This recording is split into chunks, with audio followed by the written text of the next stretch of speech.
एक सुंदर कथा आती है पितरों की। एक बार सारे पितर, पितर जानते हो ना आप लोग, जम के तो बोलो, जो चले गए, प्राण छूट गए, जो चले गए, वो पितरों की गिनती में आ गए।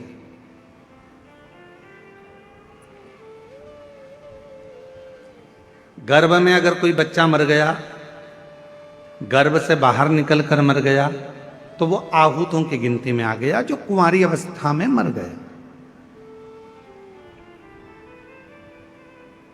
वो कुंवारा चले गया, आहूत हो गया, कुंवारी अवस्था में चले गए।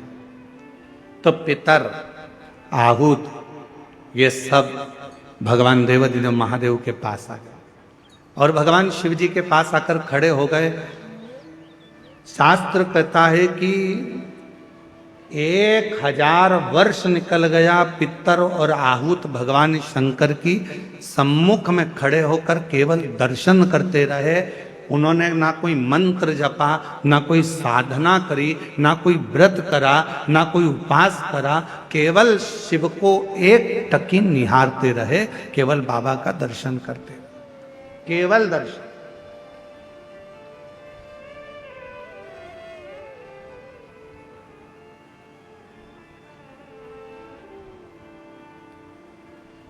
कितना फल है दर्शन का, जरा देखिएगा। 1000 वर्ष तक पितर, आहूत, ये सब शिव जी का दर्शन कर रहे हैं। 1000 वर्ष बोले कुछ नहीं है, ना मंत्र बोला, ना तप करा, ना साधना करी, केवल भगवान का दर्शन किया, खड़े रहे बस भगवान के इंतजार में। भगवान के नेत्र खुलेंगे, बाबा हमको देखेंगे, देखेंगे तब हमें वर देंगे। शिव जी 1000 वर्ष की समाधि में लीन थे।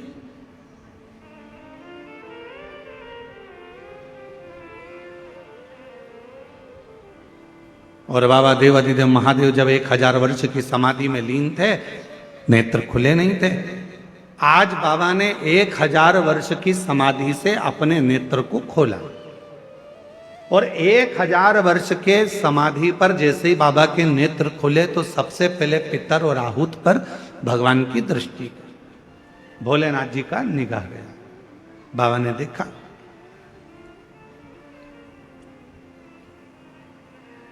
शिव जी ने पितरों को बुलाया, आहूतों को बुलाया और बुलाकर पूछा, क्यों भाई, क्या बात है, तुम यहां खड़े हो, क्या बात है? बस देवाधिदेव महादेव बाबा पूछने ही वाले थे, इतनी देर में नंदी दौड़कर आ गया। और नंदी दौड़कर आया और आते से ही भगवान भोलेनाथ जी से बोला, प्रभु आपने तो इनको अब देखा है, जितने समय से आप तप कर रहे हो, उतने समय से ये बाहर खड़े होकर आपका दर्शन कर रहे हैं, इंतजार कर रहे हैं। नेत्र खुलेंगे, बाबा हमें वर देंगे, नेत्र खुलेंगे, बाबा हमें वर देंगे। 1000 वर्ष इन पितरों को हो गया, 1000 वर्ष इन आहूतों को हो गया, आपका दर्शन कर रहे हैं प्रभु, आप इन्हें वर दे दीजिए। शिव जी ने पितरों से पूछा, तुम क्या चाहते,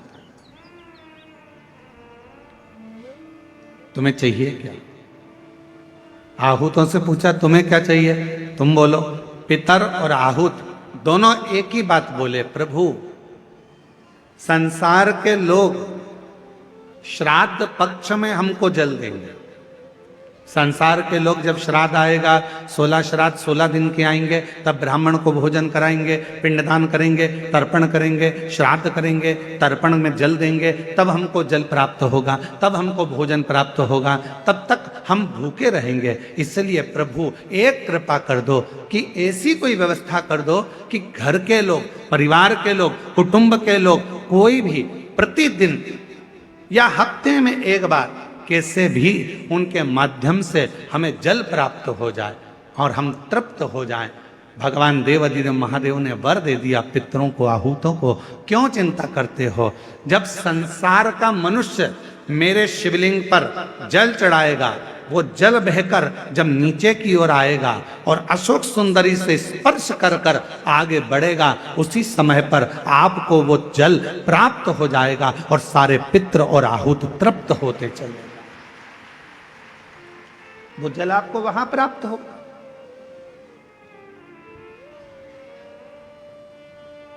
अब कई लोग कहते हैं गुरुजी हमारे यहां पितृदोष हो गए,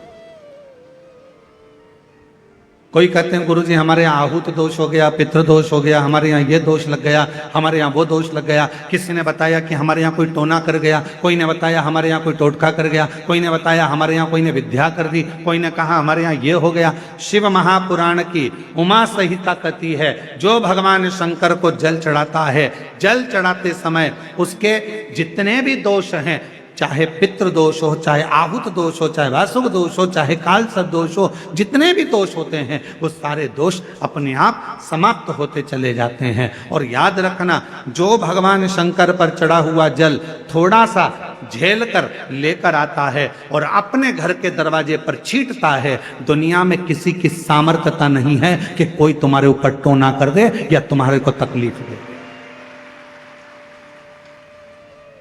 किसी की सामर्थ्यता नहीं।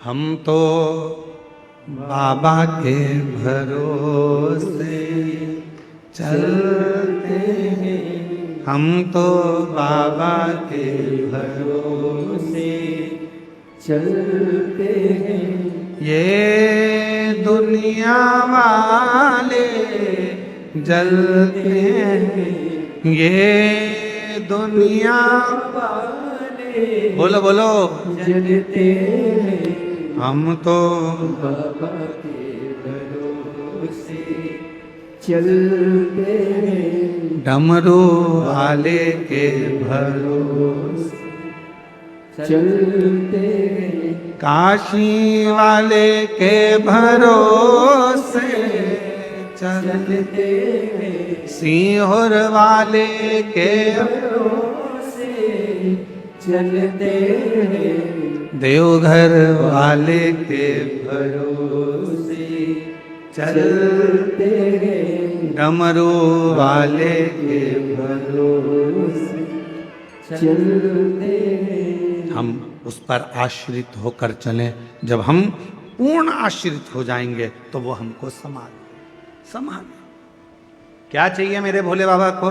ना तो मेरे भोले बाबा को तुमसे धन चाहिए, ना मेरे भोले बाबा को तुमसे दौलत चाहिए, ना मेरे शंकर भगवान को तुमसे संपदा चाहिए, ना मेरे शंकर भगवान को तुमसे कोई प्रॉपर्टी चाहिए, ना मेरे शंकर भगवान को तुमसे कोई संपदा चाहिए। कोई तुमसे कहे कि शंकर भगवान को 1 किलो भोग रोज लगाना पड़ेगा तो समझ लेना कि बेवकूफ बना रहा।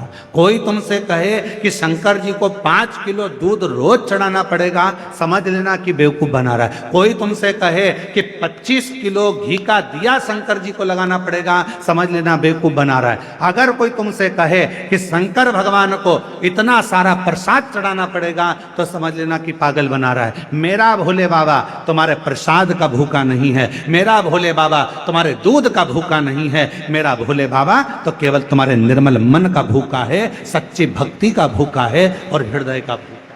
तुम्हारे मन से, तुम भाव से एक चावल का, मात्र एक चावल का दाना यदि शंकर भगवान को समर्पित करते हो, शिव उसको स्वीकार करते हैं। आप 1 लोटा जल शंकर भगवान को समर्पित करते हो, शिव उसको स्वीकार करते हैं। आप 1 चम्मच में से भी आधी चम्मच यदि देसी गाय का, हमारी वेद लक्षणा देसी गाय का यदि दूध आधी चम्मच से भी आधी चम्मच यदि आप शिव को दे रहे हो, शिव स्वीकार कर रहे हैं। फिर आप केमिकल का दूध मत चढ़ाओ, थैली का दूध मत चढ़ाओ, ये इधर उधर से आया हुआ दूध भगवान को मत चढ़ाओ। आप तो देसी गाय का 1 आधी चम्मच से भी आधी चम्मच दूध अगर शिव को दे रहे हो तो शिव स्वीकार कर रहा है। यहाँ ये पूरी शिव महापुराण में कहीं पर नहीं लिखा कि 5 किलो तुम्हें लड्डू देना पड़ेगा, कि 1 किलो तुम्हें पेड़ा देना पड़ेगा, या 1.25 किलो तुम्हें चूरमा देना पड़ेगा, या 25 किलो तुम्हें दूध देना पड़ेगा। कहीं नहीं लिखा,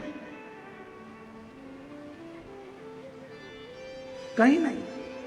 और आपको हमारी बात पर भरोसा जरूरी नहीं है कि सीहोर वाला महाराज बोल रहा है तो अपन इनकी बात पे भरोसा कर ले। आप तो गीता प्रेस गोरखपुर की शिव पुराण को लेकर आओ और गीता प्रेस गोरखपुर की शिव महापुराण की पोथी को लेकर आओ और अपने घर में बैठकर उसको पढ़ो उसमें आप पढ़ोगे तो उसमें कहीं नहीं लिखा कि शंकर भगवान को 5 किलो की, 10 किलो की, 100 किलो की, 25 किलो की, 1.5 किलो की, 2 किलो भगवान को भोग लगाना पड़ेगा। ना ना ना, जो जैसी भावना लाया वो वैसा ही फल पाया, जो जैसी जैसी भावना लाया वो वैसा ही फल पाया, नहीं खालियों से लौट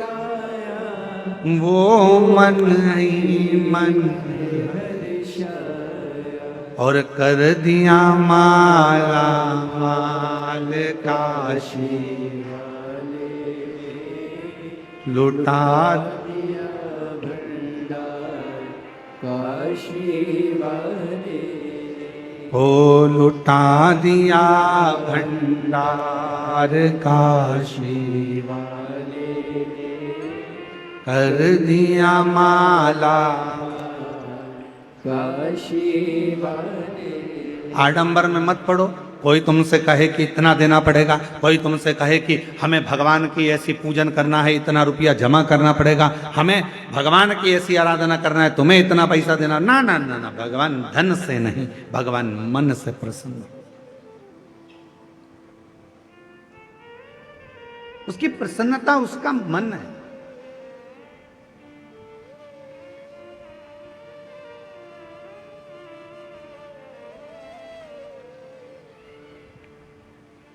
कहाँ से लाऊं लड्डू, कहाँ से लाऊं पेड़ा, कहाँ से लाऊं लड्डू, कहाँ से लाऊं पेड़ा। अच्छा, शिव पुराण शिवरात्रि का प्रसंग ध्यान से सुनना जरा।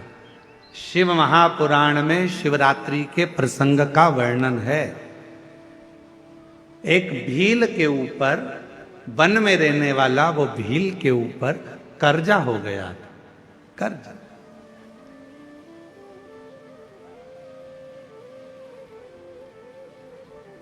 पैसे चुक नहीं रहे थे।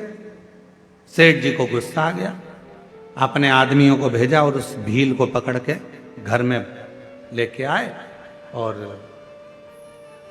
एक टूटा हुआ शिव का मंदिर था, उस मंदिर में उसको ले गए और उसको बांध दिया।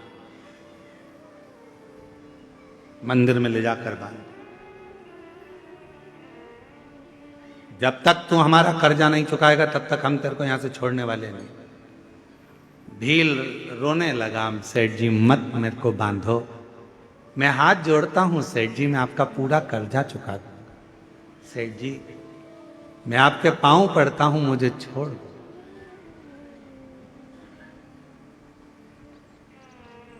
आज का पूरा दिन है, आज की पूरी रात है, कल तक मेरा कर्जा चूक जाना चाहिए।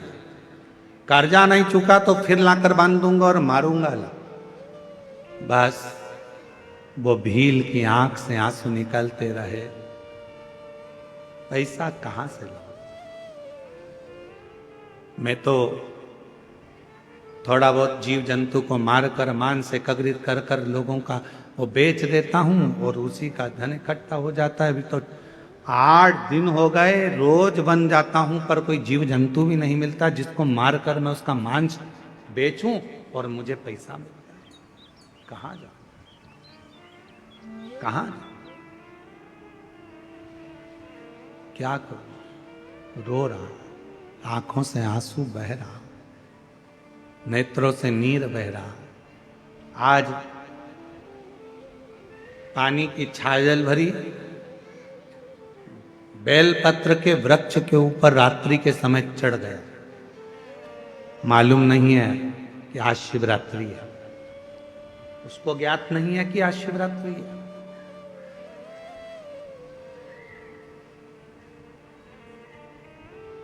आज के लोग सनातन धर्म को छोड़कर दूसरे धर्म में जा रहे हैं। क्यों? क्योंकि वो सोचते हैं कि उस धर्म में जाएंगे तो वहां में बहुत सारा चमत्कार देखने को मिलेगा।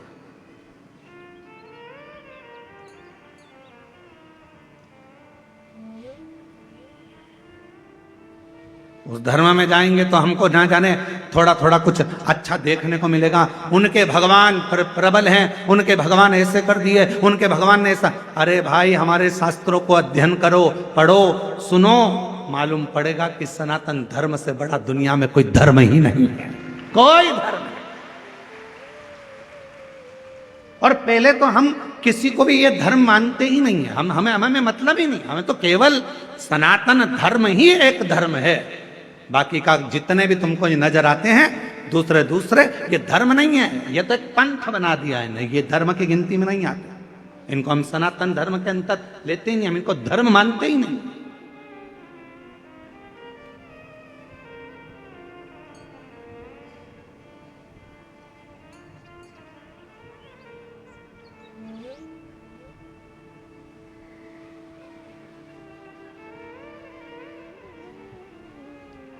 एक व्यक्ति ने देवघर में एक प्रश्न किया, क्यों गुरुजी,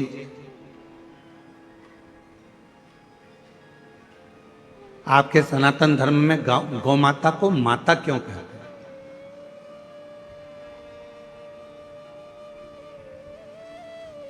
गाय को माता क्यों कहते हैं? हमने कहा भाई, तुम सनातनी नहीं हो? कहा नहीं, हम दूसरे को मानते हैं। हमने कहा ठीक है।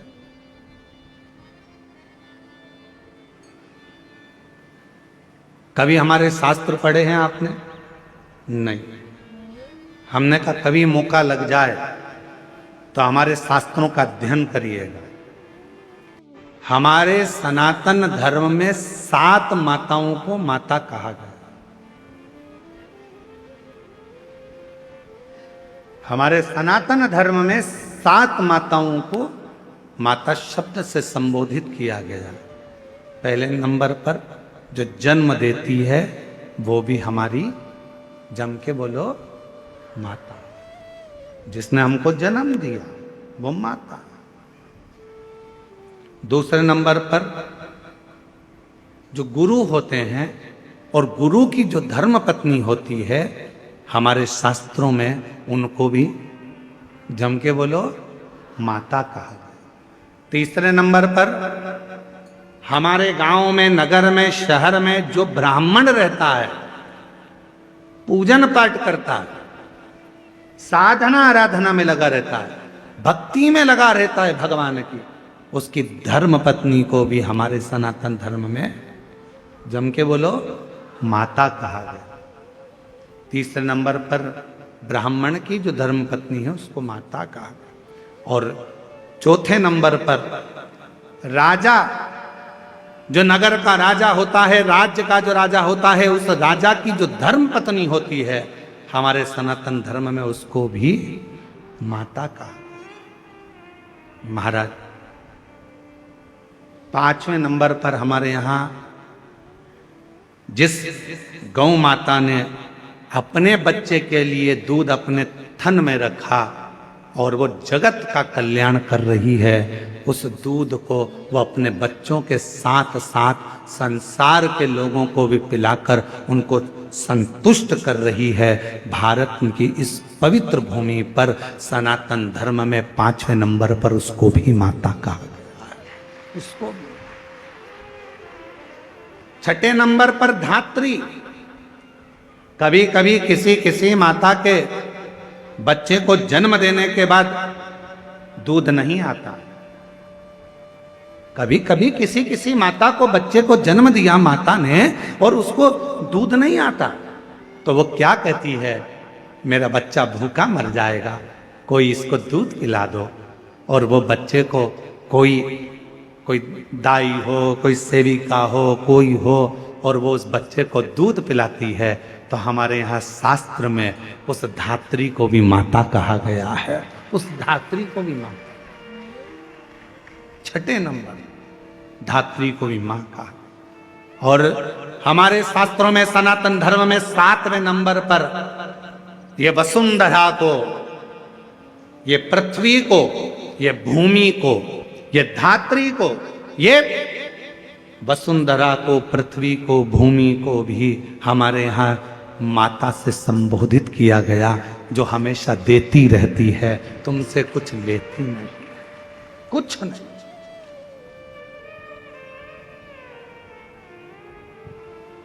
कुछ भी नहीं लेती, वो तो केवल दे रही है।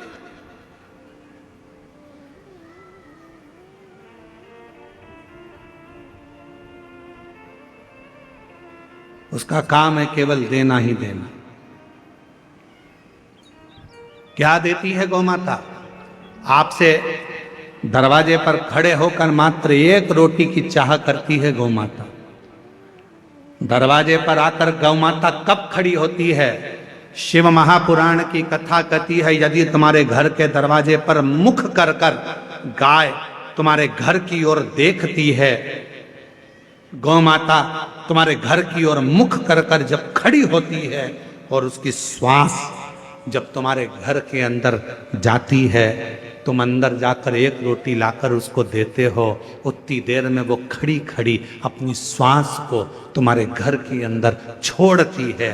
अर्थात तुम्हारे यहाँ कोई बहुत बड़ा दुख आने वाला था, तो वो गौ माता अपनी श्वास से अंदर शिव की स्तुति करती है, श्वास को छोड़कर जो दुख आने वाला है उसको निगल लेती है, और वो गौ माता एक रोटी लेकर तुम्हारे दरवाजे से चली जाती। चलिए, आज कितना कितना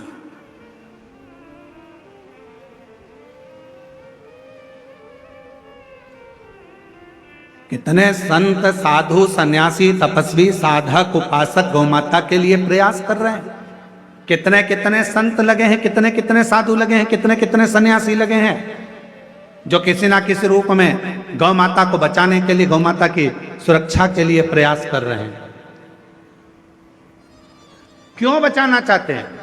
उनको बचाने का केवल एक कारण है कि जो गौ माता जगत में आकर जिसके अंतर्गत 33 कोटि देवता विराजमान होते हैं, वो गौ माता हमारे घर के सारे दुख को हर लेती है, सारे सुख प्रदान करती है। तो हमारे यहाँ शिव महापुराण की कथा कहती है, 7 माता हैं। जो जन्म देने वाली है वो भी माता है, गुरु की जो पत्नी है वो भी माता है, ब्राह्मण की जो पत्नी है वो भी माता है, राजा की जो पत्नी है वो भी माता है। गौ माता को माता कहते ही हैं, और धात्री जो दूध पिलाई है वो भी माता है। और यहाँ शास्त्र कहता है जो पृथ्वी हमेशा देती ही रहती है, जो वसुंधरा हमें प्रदान करती रहती है, वो भी माता, वो भी। हम इनका ऋण कभी नहीं चुका सकते, हम इनका ऋण नहीं चुका सकते।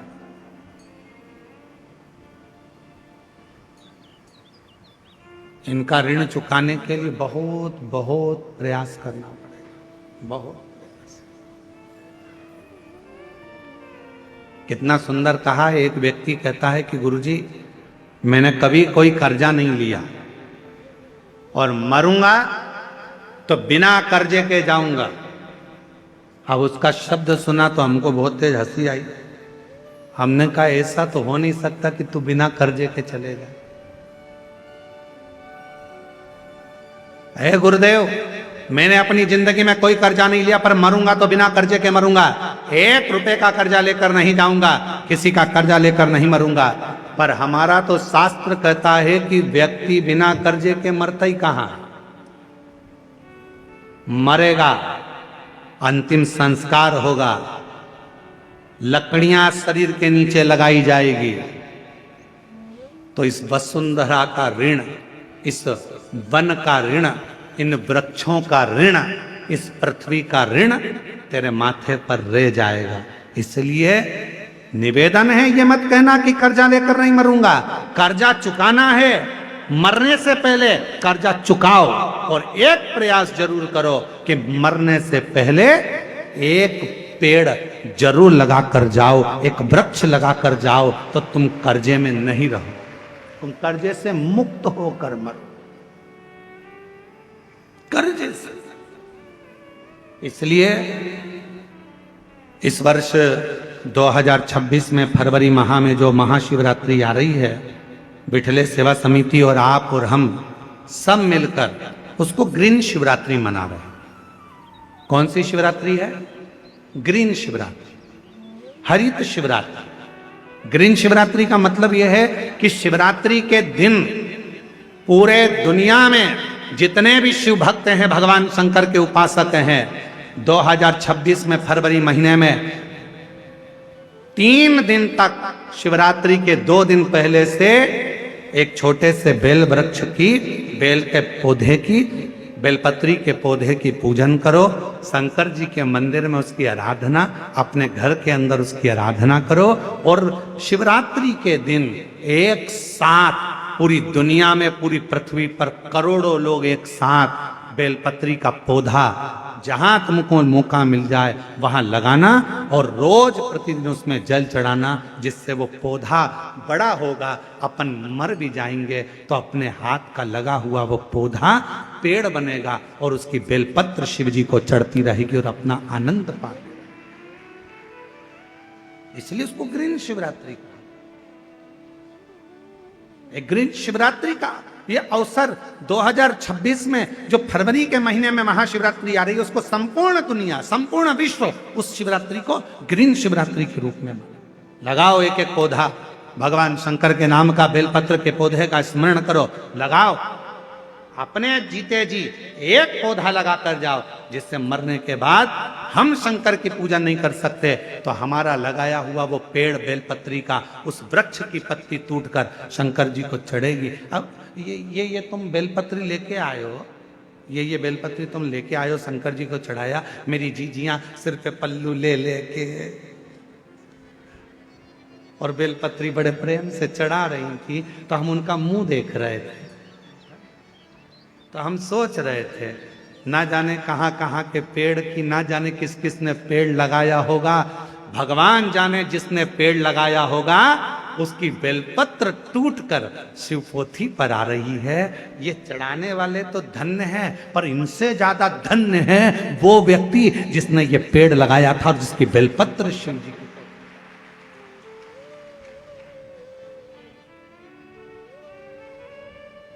अब कई लोग कहते हैं सावन के महीने में, हमने सुना यहीं पे हमने छत्तीसगढ़ में सुना था, हम आए थे अभी सावन के महीने में भिलाई, तो हमने सुना था कि एक व्यक्ति ने नियम लिया है पूरे सावन के महीने में 1.25 लाख रोज बेलपत्र शंकर जी को चढ़ाता। 1.25 लाख। हमने कहा एक बार मिलाओ उसको जो 1.25 लाख बेलपत्र शिव जी को चढ़ाता है। फिर वो आया शाम को मिलने के लिए, हम जहाँ अग्रवाल धर्मशाला में रुके थे, जितेंद्र जी, हम जहाँ अग्रवाल धर्मशाला में रुके में 1.25 लाख बेलपत्र चढ़ाने वाला आया, यहीं छत्तीसगढ़ का। फिर हमसे मिला, हमने उसको प्रणाम किया, हमने कहा धन्य आप, 1.25 लाख बेलपत्र चढ़ाते हो शंकर भगवान को। हाँ गुरु जी, और आज से नहीं चढ़ा रहा हूँ, 5 साल हो गए चढ़ाते चढ़ाते। हमने कहा ठीक है, अब ये बताओ 1.25 लाख बेलपत्र आप शिव जी को चढ़ाते हो, आपने कितने बेलपत्री के पेड़ लगाए? उसने कहा गुरु जी पेड़ तो एक भी नहीं लगाया, पेड़ एक भी नहीं लगाया। 1.25 लाख बेलपत्र का अभिषेक कर रहा हूं, 1.25 लाख बेलपत्र शंकर जी को चढ़ा रहा हूं, 1.25 लाख बेलपत्र का अनुष्ठान कर रहा हूं। सावन के महीने में मैं शंकर भगवान को प्रसन्न कर लूंगा। अरे लंकापति रावण से सीखो, उसने किसी का सामान शिव जी को नहीं चढ़ाया, खुद की मुंडी काट कर चढ़ा देता था। स्वयं की शीश काट कर शिव जी को देता था। तुम कुछ नहीं कर सकते। 1.25 लाख बेलपत्र का नियम लिए हो तो पहले 1.25 लाख बेलपत्र के लिए कम से कम 2-5 हजार पेड़ तो लगाओ। पेड़ लगाओगे फिर बेलपत्र निकालो, फिर शिव जी को चढ़ाओ। दूसरे के लगे लगाए पेड़ में से दूसरे का फ्रिज खोल कर दूध निकाल कर चाय बना के पी गए तो चोटे कहलाओगे।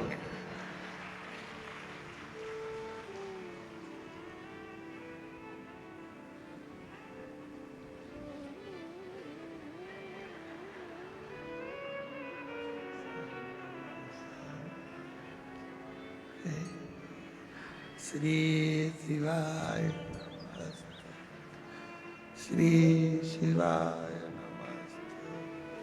भगवान ऊपर से देख रहा कितनी ढोंग कर रही।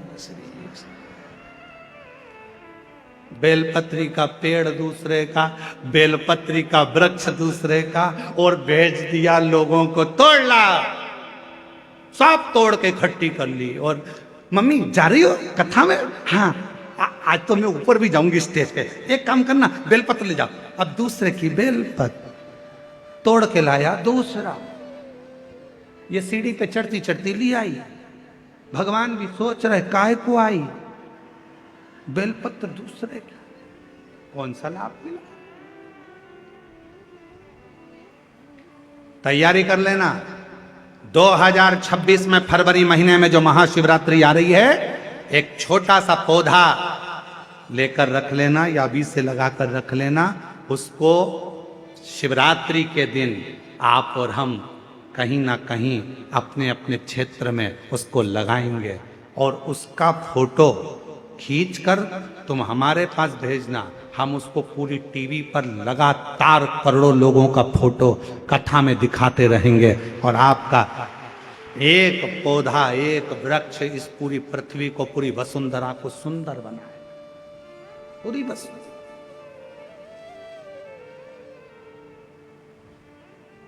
बोलो बोलो, तैयार हो? जम के तो बोलो। पड़ोसन, नहीं तुमसे नहीं बोल रहा, तुम्हारे पड़ोसी टेंट वाले से पूछ रहा है। उधर वाले तैयार? इधर के पड़ोसी तैयार? बस तो फिर दोनों हाथ उठाकर हार। ग्रीन शिवरात्रि मनाओ। अब की बार 2026 की महाशिवरात्रि ग्रीन शिवरात्रि हो। मेरी वसुंधरा, मेरी पृथ्वी, मेरी भारत माता फिर हरी भरी हो। लोग पेड़ काट रहे हैं, अपन पेड़ लगाएंगे और पूरी वसुंधरा को सुंदर बनाएंगे, प्रकृति को सुंदर बनाएंगे।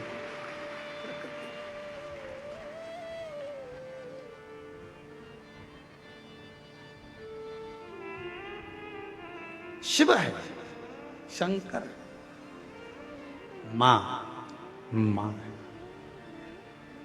शिव कथा कर रही है, भगवान शंकर का पवित्र चरित्र कह रहा।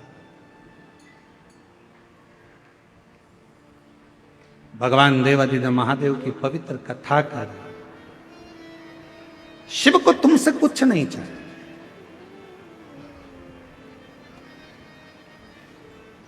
यहां तक लिखा है शिव महापुराण में, मान लो शंकर भगवान को देने के लिए आपके पास में बेलपत्र भी नहीं है, मान लो शिव जी को देने के लिए एक चावल का दाना भी नहीं है, तो शिव महापुराण की कथा कहती है जो शिव जी पे बेलपत्र चढ़ी हो उसी को उठा लो, धो लो, वापिस शंकर भगवान को चढ़ा दो, शंकर भगवान स्वीकार कर लेते हैं। शिव स्वीकार, धन नहीं। आजकल ना जाने कहां कहां के लोग ज्ञान देने के लिए बैठ जाते हैं। थोड़ा सा गूगल पर सर्च मारो, थोड़ा सा यूट्यूब चलाओ, तो लोगों उनके इतने ज्ञान देने आ जाएंगे। शंकर भगवान को 1.5 किलो सामग्री चढ़ाना पड़ेगी, 1 किलो ये देना पड़ेगा, 2 किलो ये देना पड़ेगा। शंकर भगवान को रिझाना है तो 5 किलो दूध से अभिषेक करना पड़ेगा, आधा किलो दही चढ़ाना पड़ेगा, 1 किलो शक्कर चढ़ाना पड़ेगी। ना ना ना ना, शिव महापुराण में अगर सियोर वाले महाराज के वचन पर विश्वास नहीं है तो गीता प्रेस गोरखपुर की शिव पुराण लेकर आओ, अध्ययन करो, पढ़ो। कहीं नहीं लिखा कि शंकर भगवान को 5 किलो की, 2 किलो की, 1.5 किलो की, 1 किलो। शिव जी को तुमसे कुछ नहीं चाहिए। शिव जी को तो केवल निर्मल मन सो मोहि पावा। तुम्हारा मन भगवान को, केवल हृदय, केवल हृदय। एक बहन जी ने पत्र लिखा है, देखो।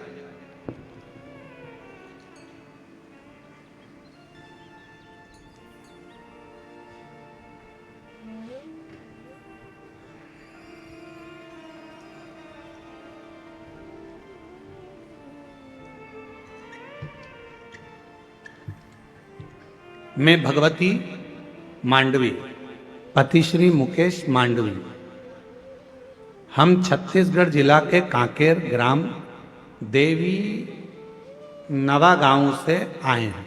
कहीं बैठे हो तो हाथ हिला सकते हैं। देवी नवा गांव से आए हैं। कहीं बैठे हो तो हाथ हिला सकते हैं। आप ही हैं? हाँ, ऐसे थोड़ा साइड में हो, दिख नहीं रहे हो। हाँ ठीक है, ठीक है, ऐसे हाथ हिला दो। दिख गए हो, दिख गए हो, ठीक है। आ जाओ। बच्चा आया है साथ में? आया है? ले आओ उसको। मैं भगवती मांडवी, पति श्री मुकेश मांडवी, हम छत्तीसगढ़ जिला कांकेर ग्राम देवी नवा गांव से आए हैं। एलईडी पर पत्र चल रहा होगा, दिख रहा है पत्र? चालू है? गुरुदेव, मैं बाबा का क्या बखान करूं गुरुजी।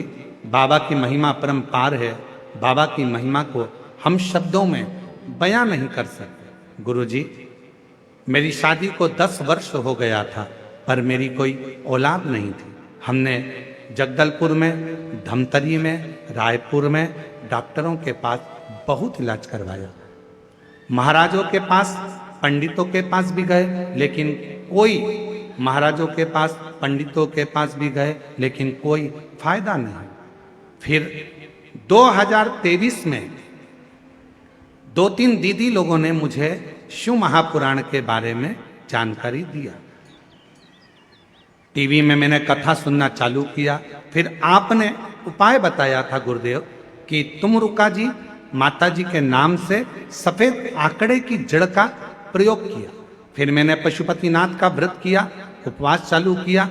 पूरे 5 व्रत पूरा करने के बाद 3 महीने के बाद बाबा ऐसी कृपा करा कि मेरा गर्भ ठहर गया, जिससे जुड़मा बच्चे थे, जिसमें बाबा मैं क्या वर्णन करूं, एक बच्चा तो खराब हो गया था, पर दूसरे का भी डॉक्टर ने मना कर दिया था।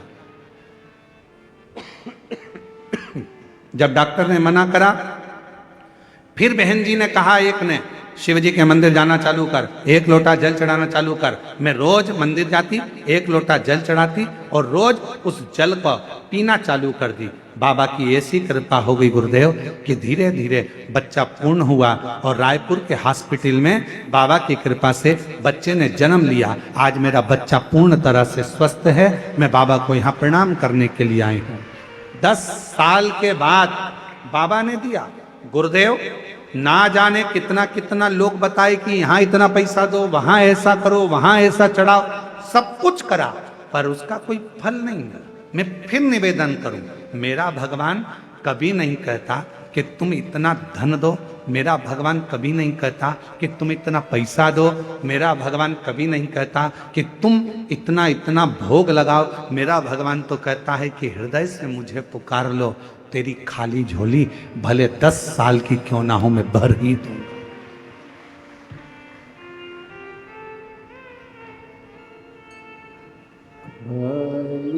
न जाता कोई दर से तुम्हारे, शंभो प्रणाम करो। खाली न जाता कोई दर से तुम्हारे, मैं भी खड़ी हो नंदी बाने पसारे, अपने जोरदार ताली बजाओ। 10 साल के बाद हुआ। लगा लो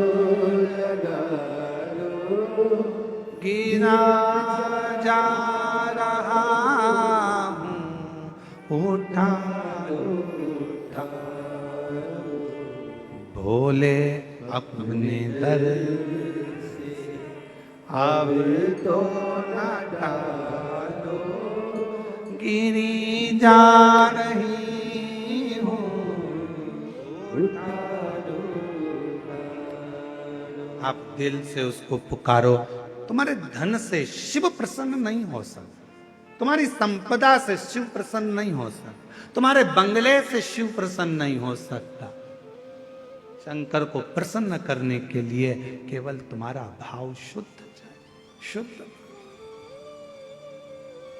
कहां से लाऊं लड्डू, कहां से लाऊं पेड़ा, कहां से लाऊं लड्डू, कहां से लाऊं पेड़ा, कहाँ से लाऊं बर्फी वो शक्कर चढ़ी रे, और भोले तेरी सेवा हमसे ना बनी रे, ओ भोले तेरी सेवा हमसे ना बनी रे। पूजा की थाली हम लिए खड़े रे, पूजा हम लिए खड़े हैं, ओ भोले तेरी सेवा हमसे ना बनी रे, ओ भोले तेरी सेवा हमसे ना बनी रे। शिव को कुछ नहीं चाहिए, शंकर भगवान तो केवल तुम्हारा एक लोटा जल सारी समस्या का हल, एक लोटा जल हमारी जिंदगी को बदल देता, एक लोटा। शंकर को नहीं चाहिए, रखो तुम्हारे पास।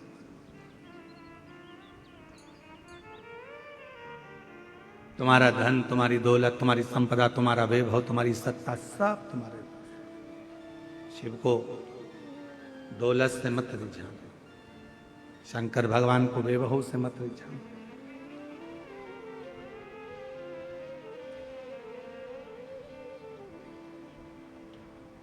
कई कई लोगों की आदत रहती है कि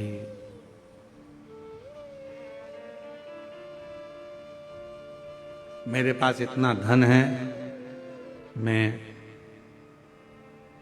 ऐसा कर सकता हूं।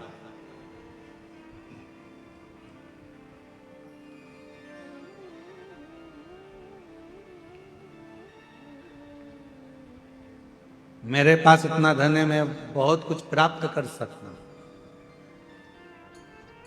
कब, क्या, कहां देगा, ये बाबा ही जानता। बाबा, कभी आप लोगों ने टीवी पर सुना होगा, माननीय छत्तीसगढ़ शासन के जो माननीय मुख्यमंत्री जी हैं विष्णुदेव सहाय जी, उनकी जो धर्म पत्नी है श्रीमती कौशल्या देवी सहाय जी, जब छत्तीसगढ़ में शिव महापुराण की कथा होती थी, आगे जगह नहीं मिलती थी तो टेंट के पीछे पंडाल में जैसे आप लोग बैठे हो, बहुत दूर दूर तक ऐसे पीछे कहीं बैठकर कथा सुनती थी। और ये हमने नहीं, उनके ही मुख के शब्द हैं, उन्होंने बताया और मंच पर भी कई बार बताया। ऐसे ही बैठकर, जैसे आप कथा श्रवण कर रहे हो, ऐसे ही बैठकर कथा श्रवण करती और दिल से भगवान का नाम का उच्चारण करती। हमें याद है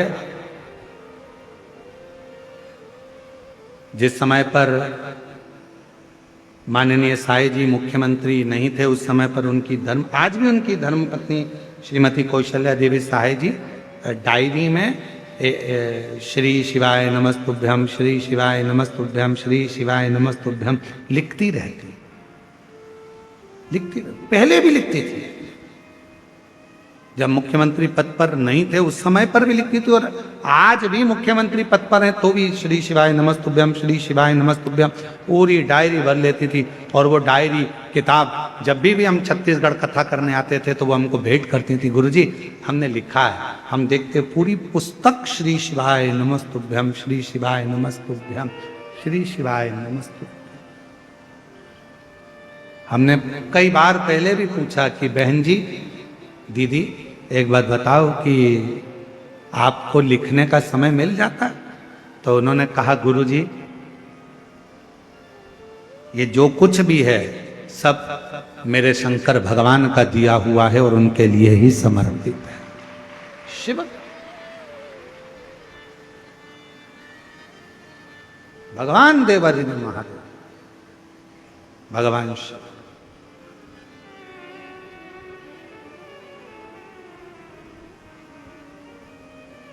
हमें कभी कभी स्मरण में आता है, कोटा राजस्थान में हम कथा करने के लिए गए और वहां के शर्मा परिवार ने कथा कराई। जो उस समय पर विधायक जी थे और अभी राजस्थान सरकार में विधानसभा अध्यक्ष हैं शर्मा। जब उन्होंने कथा कराई तो हमने उस समय पर उनसे पूछा कि ये शिव महापुराण कथा कराने का मन में भाव कैसे प्रकट हो गया। तो उनके शब्द थे शर्मा जी के कि गुरुजी, मेरी धर्म पत्नी और हम जितना समय मिलता है, जितना भी समय मिल जाए, 10 मिनट, 15 मिनट, आधा घंटा, 20 मिनट, 25 मिनट आपकी कथा रोज श्रवण करते हैं। और बाबा की ऐसी कृपा है कि वो कथा हृदय को छूती है। और आज जो कुछ भी है ये सब शिव का ही तो है, शंकर का ही तो है, शंकर की कृपा से। कहीं पर भी बैठो, बाबा को तुम्हारा धन नहीं, बाबा को तुम्हारी दौलत नहीं। यहाँ पर बालोद वाली प्रतिभा दीदी बैठी हुई है, चौधरी जी, हमने एक बार उनसे भी पूछा, हाँ ये बैठी, तो हमने इनसे भी कहा कि बाबा की कैसी कृपा। तो ये भी पहले आती थी, इतनी आगे इनको जगह नहीं मिलती थी, सबसे आखिरी में लास्ट में कहीं जगह मिल जाती थी, बैठ जाती थी। तो बाबा ने कृपा कर कर, बाबा तो बाबा है भोलेनाथ, कब किसका हाथ पकड़कर कहाँ बिठा दे ये उसके ऊपर निर्भर करता है। और आज फिर कहते हैं जितेंद्र जी, इस पवित्र व्यासपीठ से वर्णन करते हैं, जितने भी शिव भक्त शिव महापुराण की कथा को श्रवण कर रहे हैं, आपने ये पवित्र कथा इस क्षेत्र में, आदिवासी वनवासी क्षेत्र में जो कराई है, आज पूरा आदिवासी वनवासी जितेंद्र जी बड़े प्रसन्न हैं आपसे। तो हम तो कहेंगे, आज भी यहाँ कहकर जा रहे हैं, जो जिस भाव से कथा श्रवण करेगा, मेरा भोले बाबा तुम्हारा हाथ पकड़कर तुमको किस सिंहासन पर बिठाएगा तुम ही जान सकते, किस सिंहासन। और तेरी कृपा का क्या है भरोसा, कब किस पर हो जाए जरा सी हम पर कर दो, जरा। हम पर कर दो। बोलो बोलो बोलो, सब बोलो कच्चे गांव वाले, तेरी कृपा का क्या है भरोसा, कब किस पर हो जाए जरा सी हम पर कर दो, जरा सी हम पर कर दो। जिस पर भी हो गई तेरी कृपा करुणा वो भव पार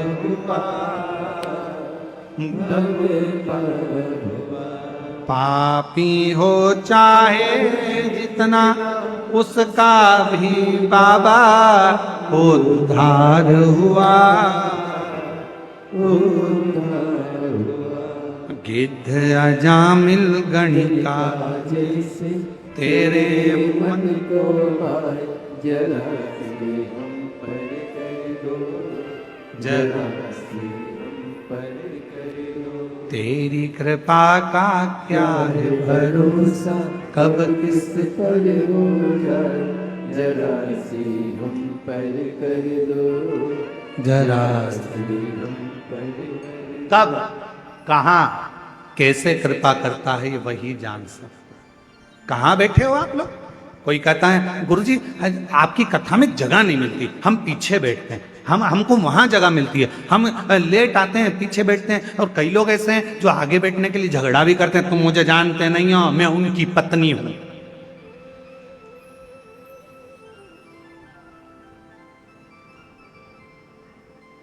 अब दरवाजे पे तो सारे पुरुष खड़े होते हैं और तुम चिल्ला कर कहती हो तुम मुझे जानते नहीं हो, मैं उनकी पत्नी हूं। और अगर वो कह दे तो तू भी मुझे नहीं जानती, मैं उसका पति हूं।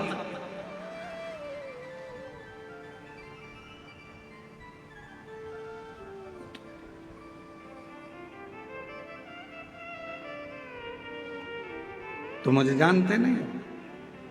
अरे क्या झगड़ा करना, आगे बैठने के लिए हमको आगे बैठना है, हमको आगे बैठना, हमको इसी कंपाउंड बैठना, हमको वहां बैठना, हमको वहां बैठना, हमको वहां, ना ना ना ना, जहां जगह मिल जाए बाबा के पूरे पंडाल में, जहां तुमको मौका मिल जाए वहां बैठकर दिल से हृदय से बाबा की कथा सुनो। आरती हो, आरती के बाद जब उठो वहां की मिट्टी को अपने मस्तक पर चढ़ाओ, हृदय से लगाओ, बाबा से झोली पसार कर प्रार्थना करो, बाबा मेरे दुख काट देना, बाबा बहुत तकलीफ में हूँ, मेरे कष्टों को मिटा देना, बाबा तेरी कृपा बनाना। सुना है पंडाल में बैठकर कथा सुनने वाले को तो 3 महीने में जो मांगो वो दे देता है। बाबा मैं भी तेरे दरवाजे पर कथा सुनने आई हूँ, हे मेरे भोलेनाथ कृपा करना, मेरी झोली खुशियों से भर देना, ऐसी कृपा करना। उससे प्रार्थना करो, उससे विनय करो, उससे निवेदन करो। क्या नहीं देगा। एक पत्र है,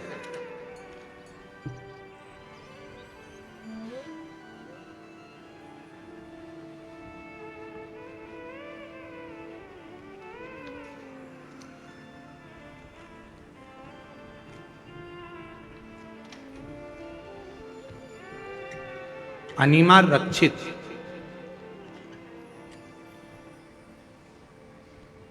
जिस बेटी ने पत्र लिखा है पहले उसका फोटो, फिर एलईडी पर आप फोटो देख सकते हैं। तो जिसने पत्र लिखा, अब उसका पत्र अनिमा रक्षित, स्वामी प्रताप कुमार रक्षित, मालदा पश्चिम बंगाल से है। कहीं बैठी हो तो हाथ हिला सकते हैं। मालदा पश्चिम बंगाल से आई हैं, अगर कहीं बैठी हो तो हाथ हिला सकते हैं। कहीं बैठे हो तो हाथ हिला सकते हैं। मालदा पश्चिम बंगाल से कथा सुनने आई हैं। अनिमा रक्षित, स्वामी प्रताप कुमार रक्षित, मालदा पश्चिम बंगाल से हैं। मेरा मोबाइल नंबर ये है। हम अपने भोले बाबा का महिमा का वर्णन करें गुरुदेव।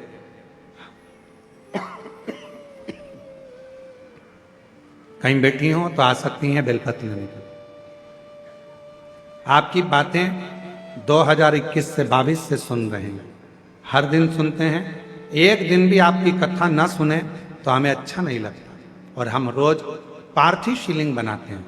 2023 में मेरे पेट में बहुत दर्द हुआ और मैंने डॉक्टर को दिखाया, तो अल्ट्रासाउंड कराने पर पता चला कि पित्ताशय में पथरी हो गई।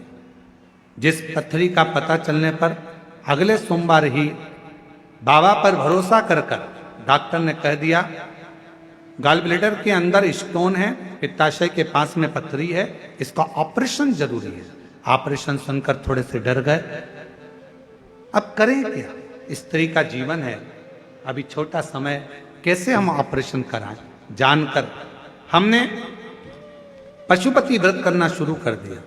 मैं शिवलिंग पर जल चढ़ाती, बेलपत्र रखती, फिर उस बेलपत्र पर जल को पीना शुरू किया। मैं रोज वहां बेलपत्र खाती, डॉक्टर की दवा भी लेती।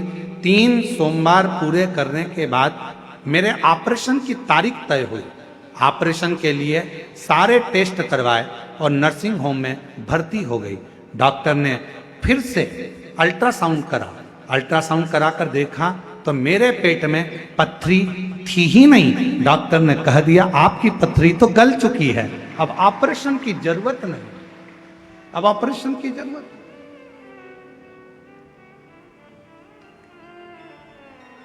हम शिव को क्या दे रहे हैं? अब इस बहन जी से पूछा जाए जो बंगाल से आई हैं, मालदा पश्चिम बंगाल की, उनसे पूछा जाए अनिमा रक्षिता जी से कि आप शिव जी को कितने का प्रसाद चढ़ाई, आप शिव जी को कितने का लड्डू चढ़ाई, आप भगवान शंकर को कितने का आपने दूध चढ़ाया, तो ये बोलेंगे कि हमने कुछ नहीं, केवल पशुपतिनाथ का व्रत किया। शिव जी को 1 लोटा जल, 1 बेलपत्र चढ़ाना शुरू किया और जल पीना प्रारंभ करा। साथ में दवाइयाँ भी लेती रही और बाबा की कृपा से सोमवार को ऑपरेशन की तारीख तय हुई। ऑपरेशन के लिए टेस्ट करवाए, नर्सिंग होम में भर्ती हो गई। डॉक्टर ने अल्ट्रासाउंड करा, कह दिया पेट में पथरी तो है ही नहीं। ये शिव, इसको शिव का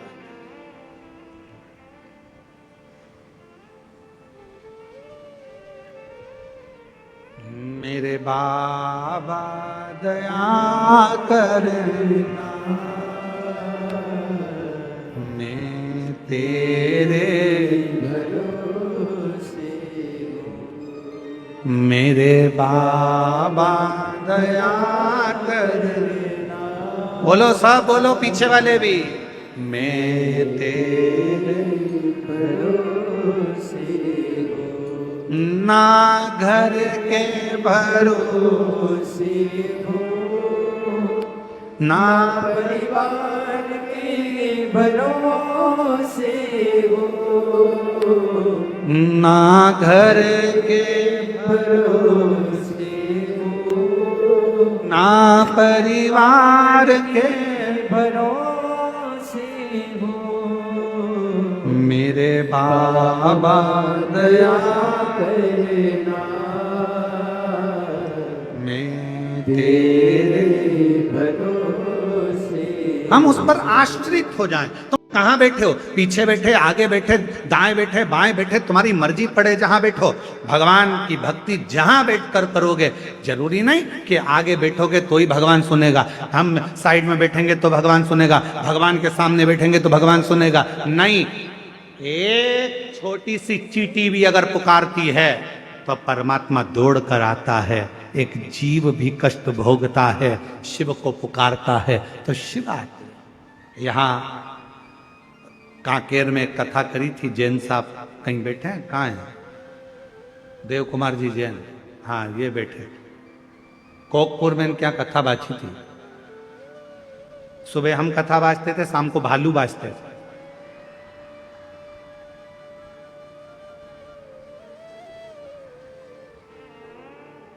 सुबह हम कथा कर चले जाते थे दोपहर में। जैसे ही 4 बजे 5 बजे कथा पूरी होती और लोग गए, और पंडाल में जितने लोग रहते और आस पास भालू कथा करने आ जाते।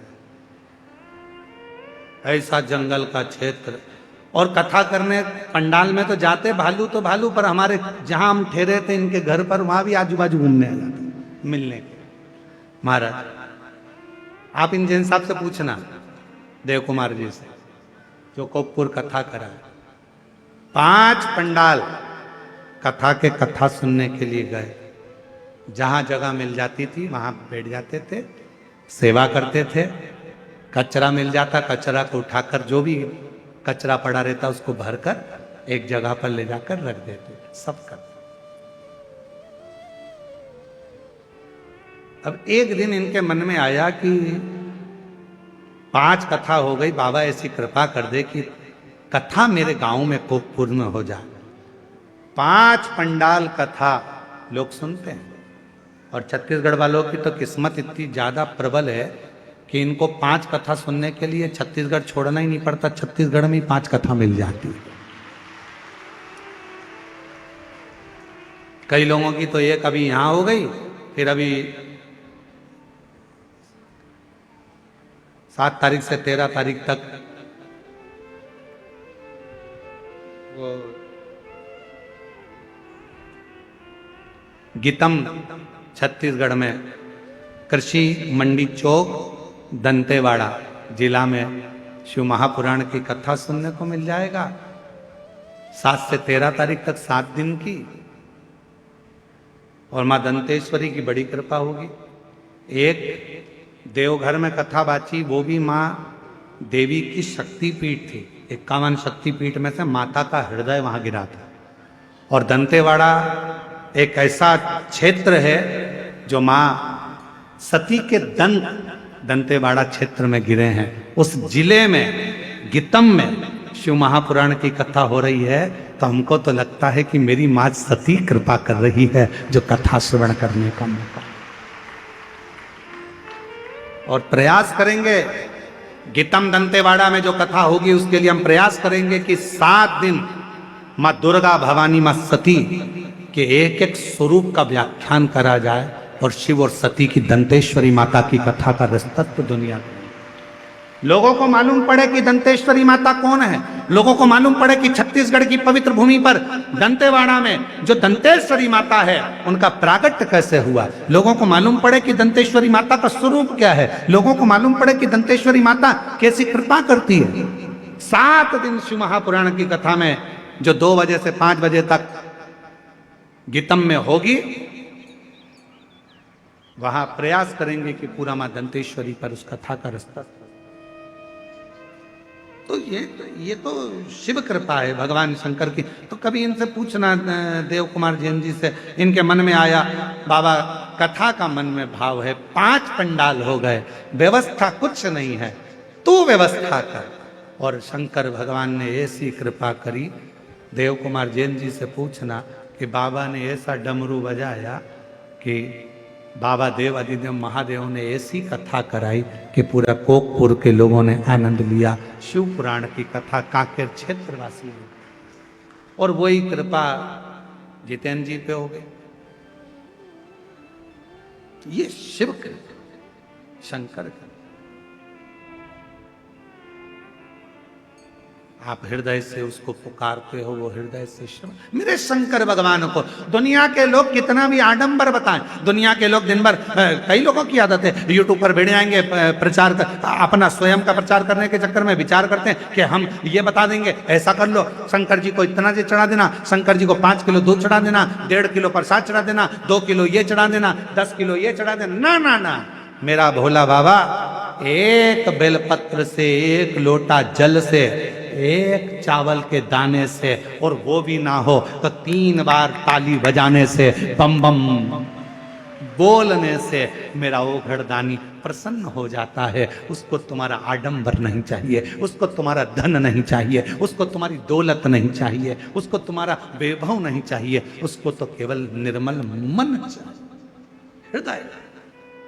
शिव महापुराण की कथा वर्णन कर रही है, शिव तत्व कह रहा।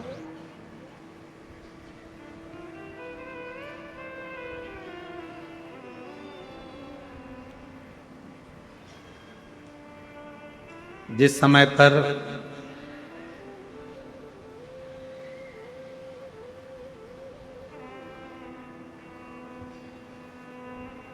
दक्ष प्रजापति के घर में कई बेटियों का जन्म हो चुका था, कई बेटियां जन्म ले चुकी, कई बेटों ने भी जन्म लिया। पर जब दक्ष प्रजापति के घर में बेटों का जन्म हुआ, जन्म होने के बाद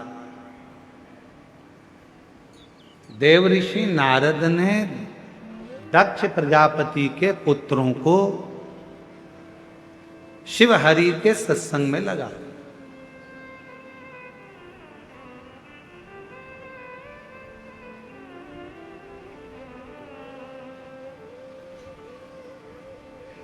जैसे ही बेटे भगवान देव अधिदेव महादेव के सत्संग में, हरि के सत्संग में, भगवान के सत्संग में लग गए,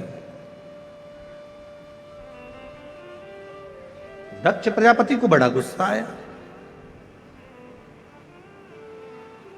और दक्ष प्रजापति को लगा कि मेरे जो बेटे थे, जिनको सृष्टि की रचना के लिए आगे बढ़ाना था, पृथ्वी को सृष्टि की रचना करना थी, वंश बढ़ाना था, और वही भगवान के सत्संग में लग गए, भजन में लग गए। अच्छा नहीं लगा दक्ष प्रजापति, ठीक नहीं लगा।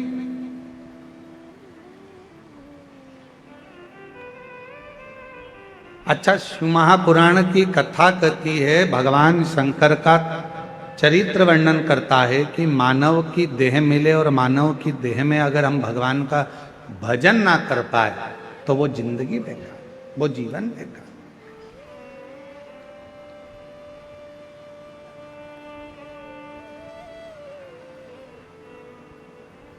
अब भी हाल भूख लग रही है, बहुत तेज भूख लग रही है, और भोजन ना मिले, और वो भोजन मिले तुम्हें रात्रि को 9 बजे, तो वो भोजन किस काम का? बोलो तो जम के, सही है कि गलत है? समय पर भोजन ना मिले तो भोजन किसी काम का नहीं होता। समय पर पानी ना मिले तो वो पानी किसी काम का नहीं होता। समय पर दवा ना मिले तो वो दवा किसी काम की नहीं। किसी काम की। समय पर ऑक्सीजन की जरूरत है और वो ऑक्सीजन ही ना मिले तो वो ऑक्सीजन किसी काम की।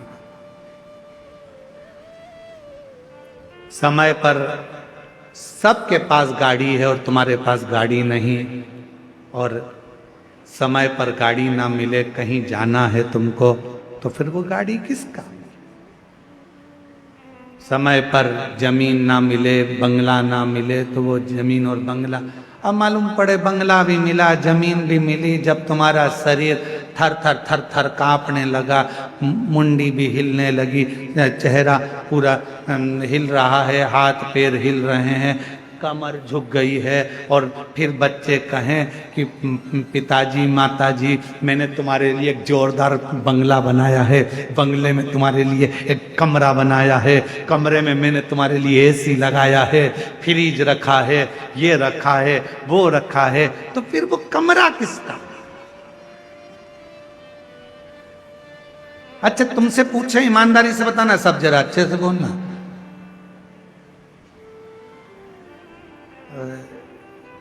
इधर वो क्या बोलते हैं, गन्ने को गन्ना बोलते हैं कि ईख बोलते हैं कि शुगर बोलते हैं, क्या बोलते हैं? गन्ना ना। गन्ना खाने का मजा कब है? जब मुख में दांत हो और मालूम पड़े पूरा सोफा सेट ही निकल गया।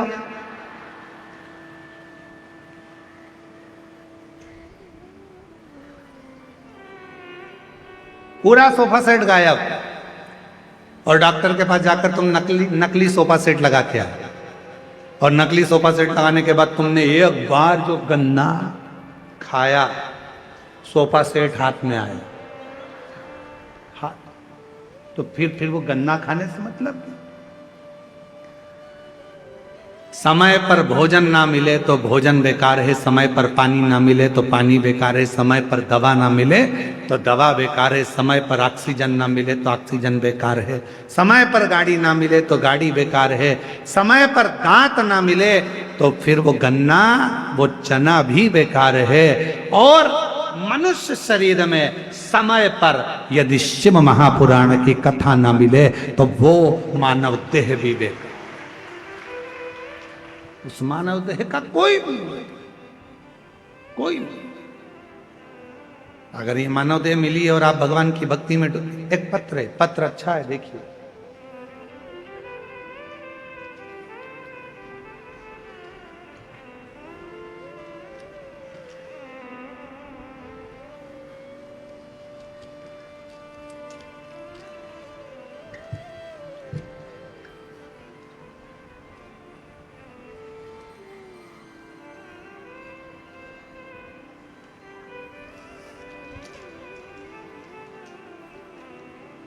शिव सागर, धनकवा, सिंह, सुभाष नगर, दुर्ग, छत्तीसगढ़ के रहवासी हैं। कहीं बैठे हो तो हाथ हिला सकते हैं। अगर कहीं बैठे हो, शिव सागर, धनकवर आप ही हैं, आ जाइए, एक बेलपत्र लेकर जाइएगा, आ जाइए। गुरुजी, बेटे की शादी हो गई, कथा के पंडाल में बैठकर मांगने का फल क्या होता है गुरु? मेरी बहू हमेशा कहती थी, मम्मी मैंने इतनी पढ़ाई करी है, क्या मैं कभी जज बन सकती हूँ? क्या मैं कभी जज बन जाऊंगी माँ?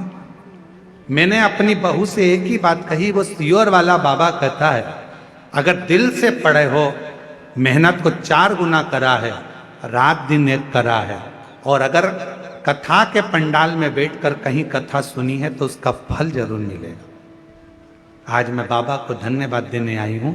मेरी बहू ने भी आपकी कथा पंडाल में बैठकर श्रवण करी, खूब मेहनत करी, और आज बाबा की कृपा से मेरी बहू जज बन गई। मैं बाबा को यहाँ धन्यवाद देने, आज मेरी बहू जज बन गई। गुरुदेव, विश्वास नहीं था किसी को भी कि ये जज बनेगी, पर आज बाबा की कृपा से शिव महापुराण की कथा क्या देती है, पंडाल में बैठकर कथा सुनने का फल क्या है, पंडाल में कथा सुनने का क्या फल है, आज मैं छाती ठोक कर कहती हूं कि मेरा बाबा खाली नहीं भेजता है गुरुदेव। जज भी बनी, बाबा की कृपा से बेटा भी हो गया, ये शिव कृपा।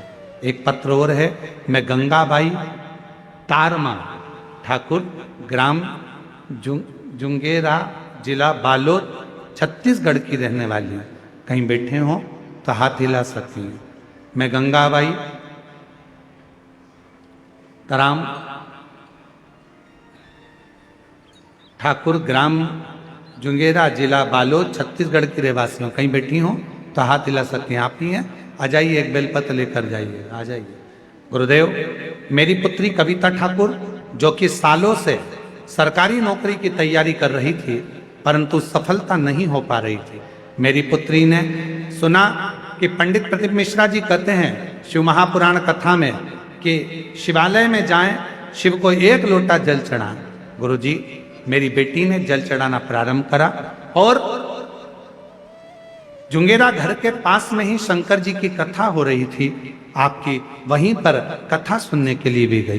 पंडाल में बैठकर 2023 में बाबा से प्रार्थना करी और बाबा की ऐसी कृपा हुई गुरुदेव, 1 लोटा जल सारी समस्या का हल। आज बाबा की कृपा से मेरी बेटी पुत्री, अब मेरी बेटी सरकारी शिक्षक के पद पर नियुक्त हो गई है। मैं बाबा को यहाँ धन्यवाद देने के लिए आई हूं। तीसरा पत्र है,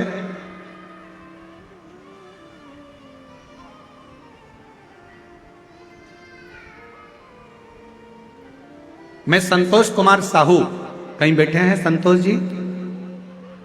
कहीं बैठे हो तो हाथ हिला सकते हैं। आप ही हैं, आ जाइए, बेलपत्र ले जाइए। मैं संतोष कुमार साहू, नगर पंचायत, ये भखारा है? भवारा, भखारा, कुरुद जिले से धमतरी का निवासी हूं। गुरुदेव, मेरी बेटी गरिमा साहू 2021 से नीट की परीक्षा की तैयारी कर रही थी। उसका परीक्षा में दिलाई, लेकिन कुछ नंबर उससे रह जाती थी। मैं बड़ी दुखी हुई, मेरी बेटी को भी बड़ा दुख हुआ। तब मेरी बेटी से मैंने मंदिर जाने को कहा। 1 लोटा जल चढ़ाती, मंदिर जाती, सुबह 5 बजे से सफाई करती मंदिर की। 4 साल से मंदिर में झाड़ू पोछा लगा रही है और बाबा से प्रार्थना कर रही है। आज मैं बाबा को धन्यवाद देने के लिए आई हूं कि मेरी बेटी जो हिम्मत हार चुकी थी, मैंने उस बेटी से कहा, सियोर वाला बाबा कहता है खूब मेहनत कर, 4 गुना पढ़ाई कर, और आज बाबा की कृपा से मेरी बेटी नीट में सिलेक्ट हो गई और 2025 में दुर्ग मेडिकल कॉलेज में उसका चयन हो गया। वो MBBS की पढ़ाई कर रही है, डॉक्टर बन रही है। मैं बाबा को यहाँ धन्यवाद देने के लिए आई हूं। ये शिव है, इसको शंकर का। क्यों भटके हम?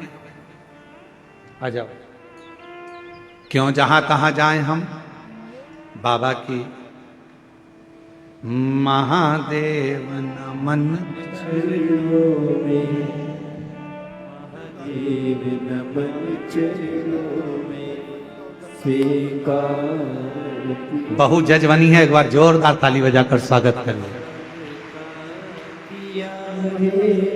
मेरा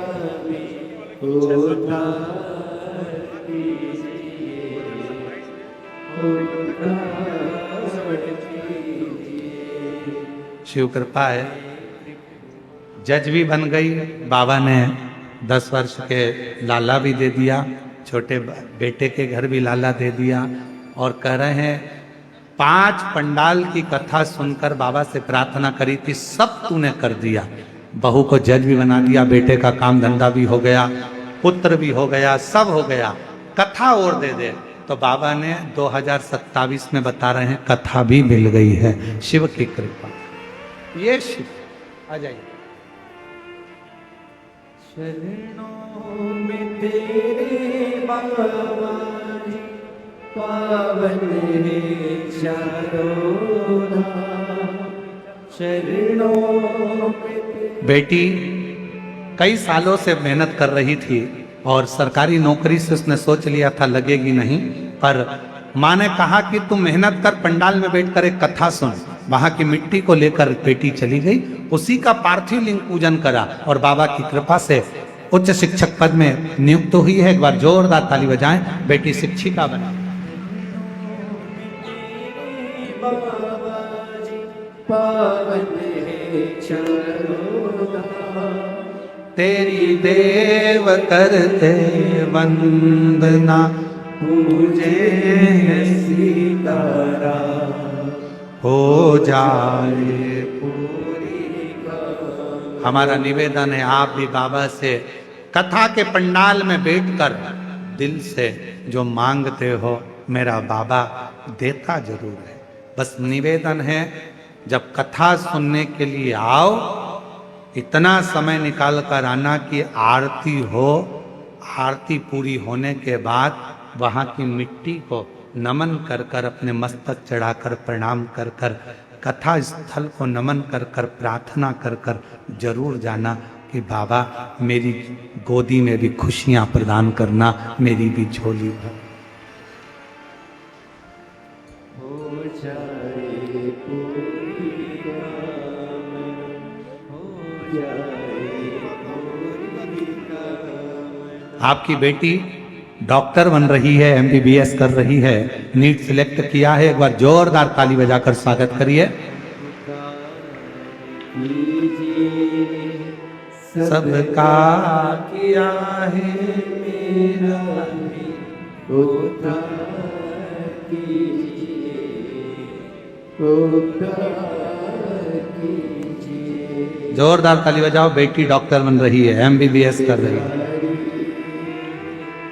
हे त्रिशूलधारी, हे त्रिपुंडधारी, हे त्रिशूलधारी।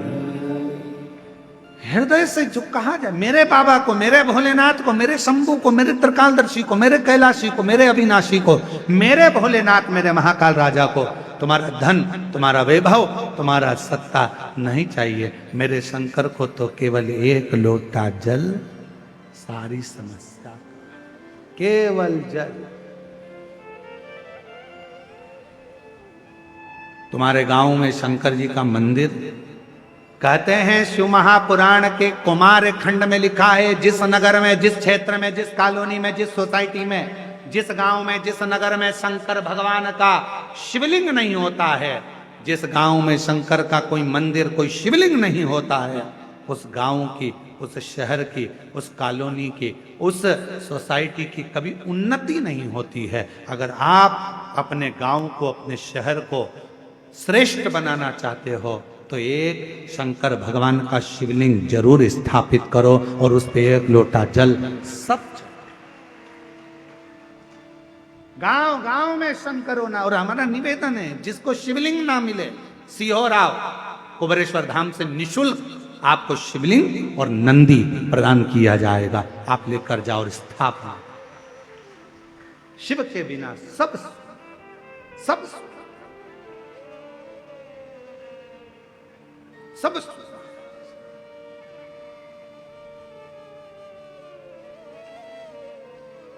हृदय से शिव को। सती मैया के मन में एक भाव आया, दक्ष प्रजापति के घर में जो बेटे जन्मे थे, नारद जी ने उनको भी सत्संग में लगा दिया, वो भी सत्संग करने लगे। दक्ष प्रजापति को बड़ा गुस्सा आया, मेरे बेटों को तुमने सत्संग में लगा दिया। देव ऋषि नारद, मैं तुम्हें श्राप देता हूं, तुम एक जगह पर कभी नहीं टिकोगे, एक जगह पर कभी नहीं रुकोगे। किसी किसी को श्राप लगा होता है, एक जगह पे टिकता ही नहीं, किसी किसी ने पूछा क्यों गुरुजी, कथा में सारे देवता आते हैं? हाँ, सब आते हैं। हाँ, तो क्या नारद जी भी आते हैं? हाँ, तो हम कैसे पहचानेंगे कि कथा में नारद जी आए? हमने कहा जो बार बार जाए फिर आए, फिर जाए फिर आए, फिर जाए फिर आए, समझ लेना है इसमें नारद भरा गया। नारद को अलग से ढूंढने थोड़े ना जाओगे, नारद फिर जाएगा, फिर आएगा, फिर जाएगा, फिर आएगा, फिर कोई काम, फिर गया, फिर आया, फिर गया, फिर आया, समझ। तो उसको पहचान जाओ तो सिर पे पल्लू लेके उसके पाँव पड़ लो, नारद तेरे हाथ जोड़ू, बैठ जा, तेरा हाथ जोड़ती पाँव पड़ती बैठ जा। कहाँ इधर उधर भटक रहा, क्यों भटकना? बड़ी मुश्किल से, ना जाने कच्चे गांव वालों ने कौन कौन से पुण्य करे होंगे, कांकेर क्षेत्र वालों ने ना जाने कितने लोटा जल चढ़ाए होंगे, तब जाकर तो ये छोटे से गांव में शिव महापुराण की कथा पहुंची है। और मेरी जीजियों, तुमको देखकर मेरे बाबा पर मुझे आश्चर्य होता है कि मेरे बाबा, शिव महापुराण की कथा में वर्णन आता है कि शंकर की कथा में वही जाता है जिसको भोलेनाथ जी कुछ देना चाहते हैं, वो पहुंच।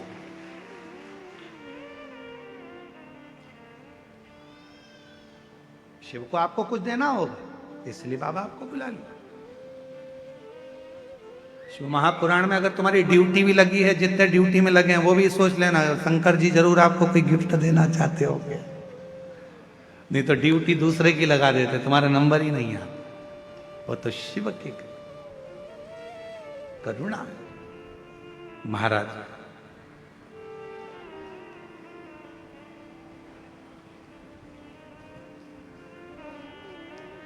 श्राप दिया नारद जी को। दक्ष प्रजापति ने मां जगत जननी दुर्गा भवानी की आराधना करना प्रारंभ करी। मां प्रसन्न होकर सामने आ गई, दक्ष मांग तुझे क्या चाहिए। दक्ष प्रजापति ने कहा, मां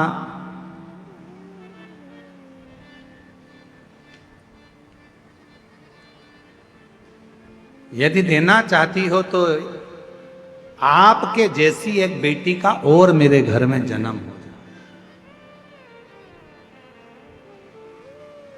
आपके जैसी एक पुत्री मेरे घर में जन्म।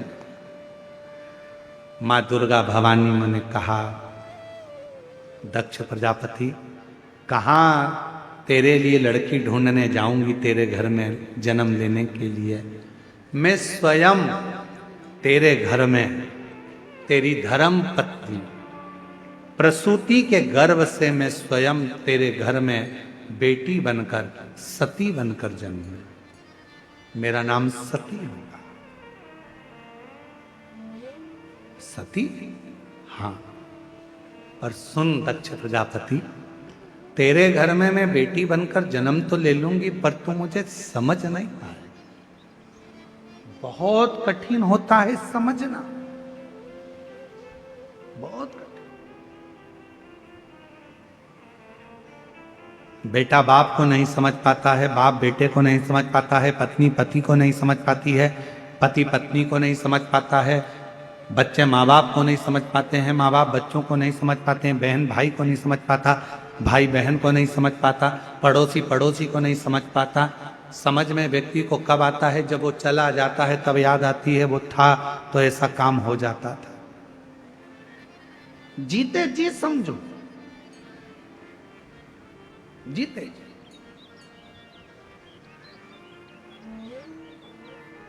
समझ नहीं रहे।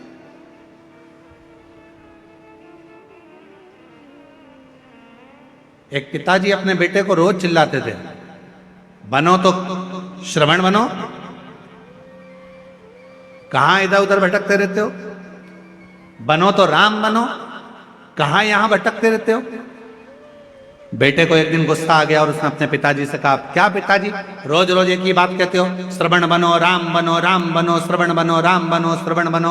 आज तक तुमने एक बार भी नहीं कहा कि बनो तो कृष्ण बनो। पिताजी ने कहा, बेटा मैं तुझे कृष्ण बनने को भी कह सकता हूं, पर मैं जानता हूं तू भगवान कृष्ण को समझ नहीं सका है। अभी तो भगवान कृष्ण की बाहर लीला को समझता है कि भगवान कृष्ण ने चीर चुराया, भगवान कृष्ण ने माखन चुराया, बस तू उनकी बाहर की लीला जानता है, पर भीतर की लीला को तू जान नहीं सका, इसलिए मैं तुझे कृष्ण बनने को नहीं कहता। बेटे को फिर गुस्सा आ गया। बेटे ने कहा, ठीक है आप मुझे राम बनने को कहते हैं, मैं राम बनने को तैयार हूं, लाओ। दशरथ जी ने अपना सिंहासन राम जी को दिया था, तुम अपने तिजोरी की चाबी मुझे दो, अब भी दो। पिताजी ने जूता उठाया और जो धोना चालू करा, ले तुझे मैं सिंहासन देता हूं, चाबी देता हूं। आज का व्यक्ति परमात्मा को जान नहीं पा रहा। बाहर से हमने देखा पर भीतर से ना जाना, भीतर से ना जाना। लोग रामायण में पढ़ते हैं कि मंथरा ने केकई को भड़काया था। बोलो सही है कि गलत है? लोग रामायण में पढ़ते हैं कि एक मंथरा थी, उसने केकई को भड़काया था। पर पूरी रामचरितमानस को उठाकर देखिए, मंथरा एक ऐसी थी, पूरी अयोध्या में घूमती थी, घर घर जाती थी, पूरे घरों में भ्रमण करती थी, पूरे नगर में घूमती थी, हर घर में जाती थी, अवध के राज्य में भ्रमण करती थी और केकई को ढूंढने का प्रयास करती थी। रामचरितमानस में सबके जाने की कथा लिखी है।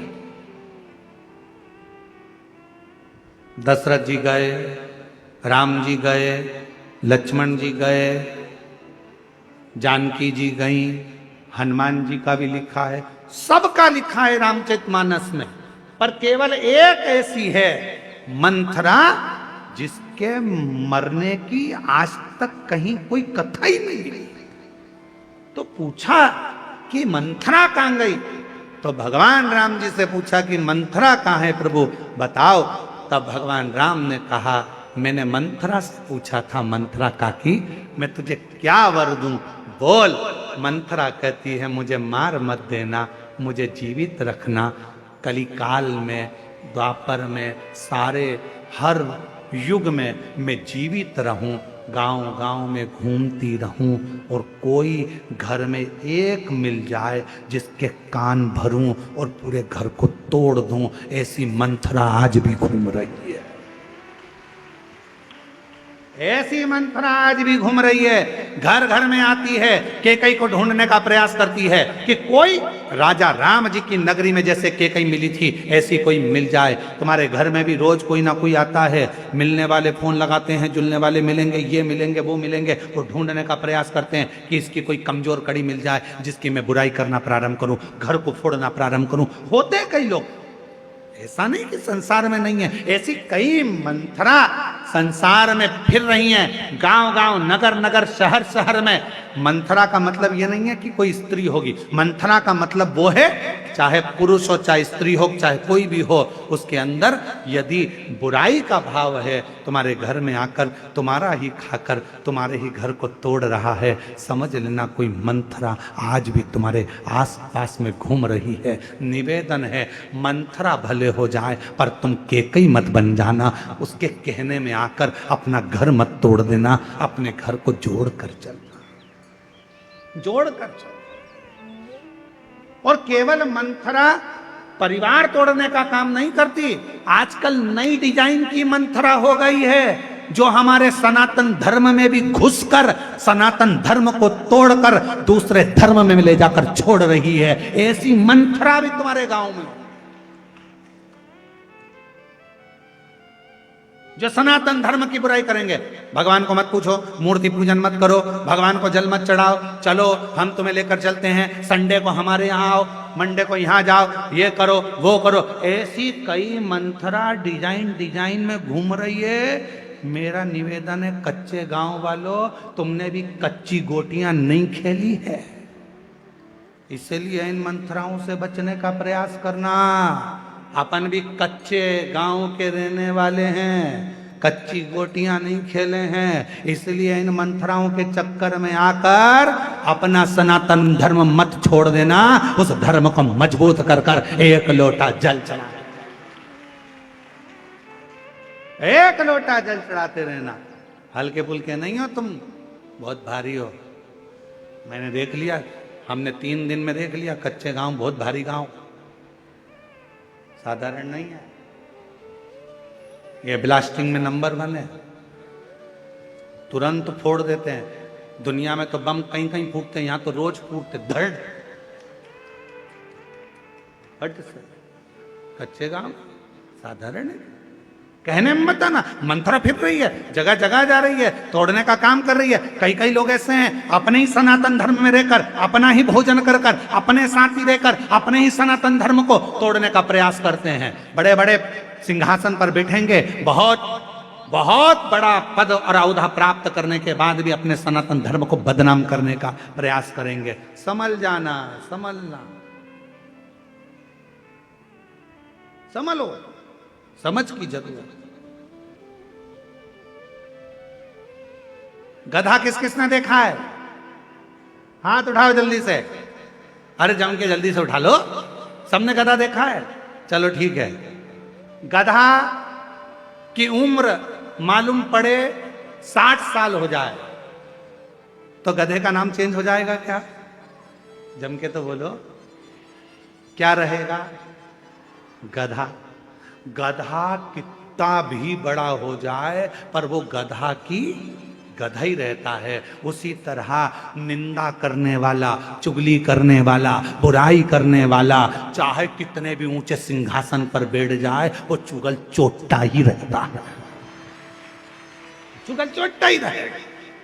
गधा गधा ही रहेगा, वो चेंज नहीं हो सकता। हाँ, अपने इधर हो सकता है, तुम्हारे इधर अगर गधे चेंज हो जाते हो तो हमको तो नहीं मालूम। हमारे उधर तो गधा 40 साल का है तो भी गधा है, 60 साल का तो वो गधा तो गधा ही रहेगा, उसको तुम चेंज नहीं कर सकते। वो कितना भी, तो कई कई लोग ऐसे हैं बहुत ऊंचे सिंहासन पर बैठ गए, बहुत अच्छा पद मिल गया, खूब जोरदार, बहुत बड़े बड़े बनकर बैठ गए और तो भी दिन रात निंदा, दिन रात चुगली, इस महाराज की बुराई करो, उस महाराज की बुराई करो, इसकी बुराई करो, उसकी बुराई करो, 24 घंटे बुराई में लगे हैं। समझ लेना गधा गधा ही रहेगा, उसको नहीं सुधार सकते, उसको नहीं सही कर सकते।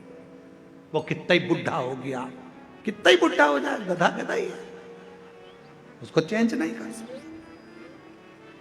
इसलिए जो जैसी भावना लाया वो वैसा ही फल पाया, नहीं खाली उसे लौटाया, वो मन ही मन वर्षाया, और कर दिया माला माल काशी वाले लौटा दिया भंडार काशी वाले।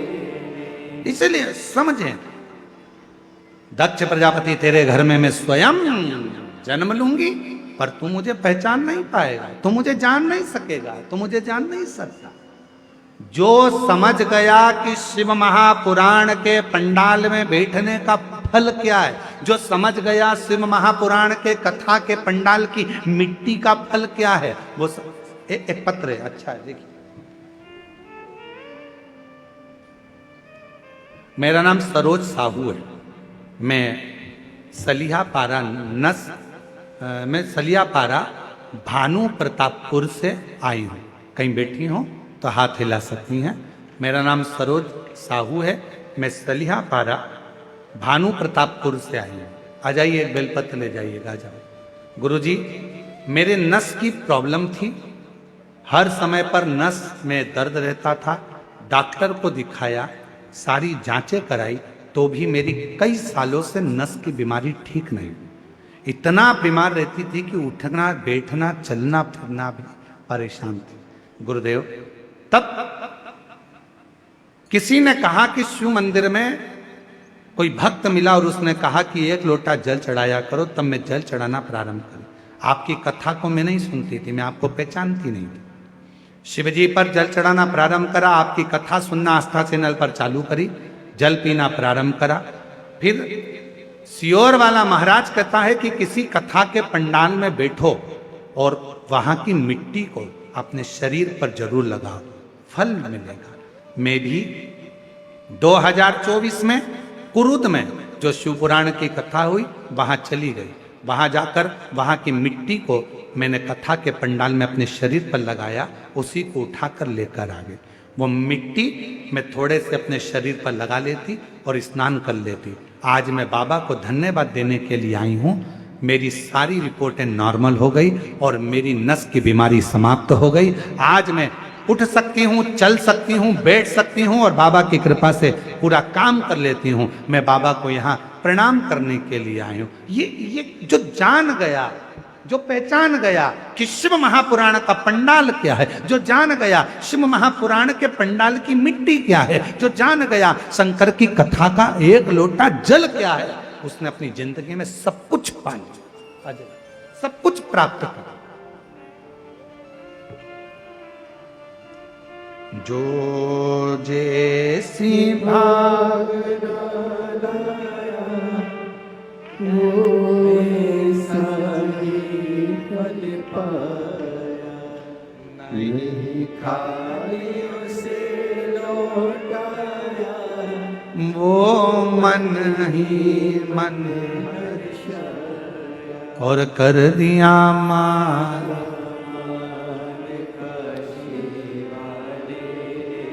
एक छोटी सी बच्ची ने भी एक पत्र लिखा है, अच्छा पत्र।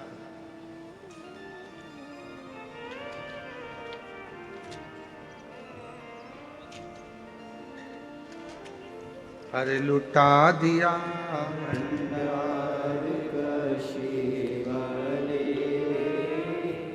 करिया माला माल काशी वाले। मेरा नाम अनन्या निषाद, सिंगारपुर जिला बालोद छत्तीसगढ़ से आई है। कहीं बैठी हो तो हाथ हिलाइएगा। आप ही हैं बेटा? आजा दौड़ कर आजा, आ जाओ जल्दी से, आजा दौड़ कर आजा, आजा जल्दी आ। इसी को भेज दो, इसी को भेज दो, जी जी इसी को भेज दो। हाँ आन दो, आजा आजा दौड़ कर आजा। अकेली ना आएगी, चलो मम्मी के साथ आजा, आ जाओ। मेरा नाम अनन्या निषाद है। मैं सिंगापुर बोलने वाला था। सिंगारपुर जिला बालोद छत्तीसगढ़ से आई हूँ। 10 वर्ष की मेरी आयु है गुरुदेव। 2018 से मेरी मम्मी आपकी कथा सुनती है। मेरी माँ कहती है सीहोर वाला बाबा जो बोलता है वो पूरा होता है। मैंने भी आप पर भरोसा कर कर जैसा आप कहते हो वैसे मंदिर जाती हूँ। मेरा छोटा भाई है, वो भी मंदिर जाता है। गुरुदेव, हम जो जो बाबा से कहते हैं बाबा सब दे देता है। आज बाबा को हम प्रणाम करने के लिए आए हैं, बाबा को नमन करने के लिए आए। गुरुदेव, शंकर भगवान मेरे दोस्त भी हैं, मेरे पिता भी हैं और मेरे भाई भी हैं। मैं शिव को सब मानू। शंकर शंकर है, शिव शिव है। एक भाव, एक विश्वास, एक भरोसा, एक दृढ़ता जीव को सुख देता। जीव और वो भरोसा यदि है तो शिव कृपा जरूर कर, जरूर। हमारे दिनेश साहू जी हाले कोसा वाले, वो कहीं बैठे हैं, तो उन्होंने जब पहली कथा हाले कोसा में कराई थी साहू जी ने, तो कहा था गुरुजी कथा कैसे होगी? तो हम दिनेश साहू जी से बोले थे कि कथा तुम नहीं करा रहे हो, कथा कराने वाला तो स्वयं देवाधिदेव महादेव है। आप तो केवल एक पूर्ण भरोसे के साथ शिव पर भरोसा कर कर कथा की तैयारी करो। कराने वाला देवाधिदेव महादेव पूर्ण कराए। और आज बाबा की ऐसी कृपा हुई कि हाले कोसा में दिनेश साहू जी ने 2 कथा कर दी। ये शिव की उड़ान। एक बार जोरदार ताली बजाओ उनके लिए भी। शिव तत्व की प्राप्ति कथा कर रही है, माता सती कर रही है। तुम मुझे पहचान नहीं सकते, तुम मुझे जान नहीं पाते।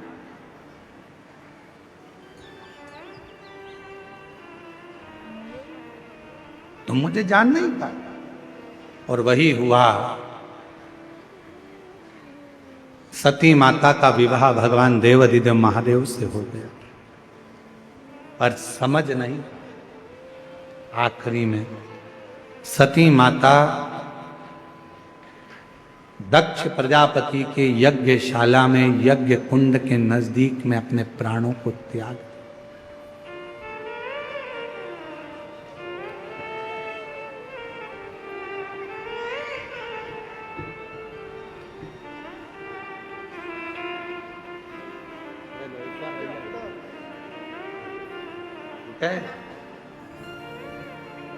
सती माता ने अपने प्राणों का त्याग कर हिमालय राज के घर में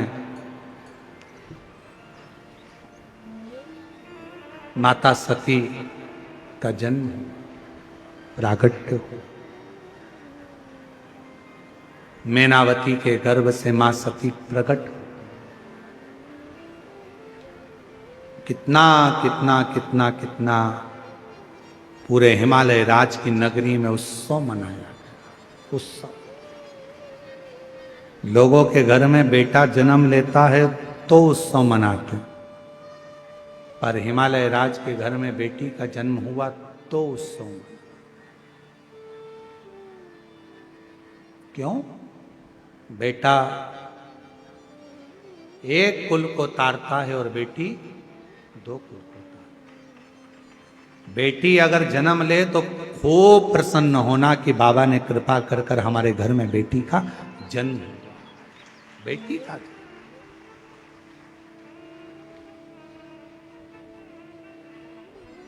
एक रिसर्च में निकला था, मां जब बेटे को जन्म देती है तो उसकी उम्र थोड़ी कम हो जाती है।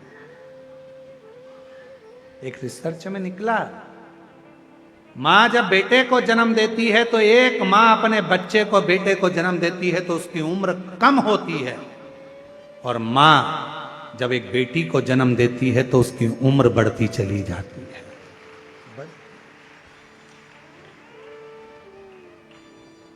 बेटी जन्म लेती है तो माता पिता को सुख प्रदान करना प्रारंभ कर देती है, सुख देना। पर ना जाने कहाँ की रीति है, लोग बेटी का जन्म होता है तो आंखों में आंसू भर आता है, रोने लगते हैं, बेटी हो गई, बेटी हो गई, बेटी हो गई। अरे भाई प्रसन्न हो, खुश हो, बेटी आई है, हमारे दो कुलों को पार लगा देगी, तार देगी। और मेरा बेटियों से भी निवेदन है कि प्रयास करना, माता पिता आपको खूब पढ़ाएं, खूब उन्नति कराएं, खूब अच्छे कॉलेज भेजें, स्कूल भेजें, पर मेरा बेटियों से निवेदन है आप अपने माता पिता को कन्यादान का मौका जरूर देना। अपने माता पिता से कन्यादान जरूर, भटकना नहीं। जरा सा गाड़ी देखकर, जरा सा धन देखकर, ज्यादा किसी की बॉडी शॉडी देखकर, सुंदर स्वरूप देखकर इधर उधर भटकना नहीं। अपने ही माता पिता जहां चाहें, माता पिता जहां बोलें, वहां मंगल विवाह करो। कन्यादान का मौका अपने माँ बाप को जरूर जरूर।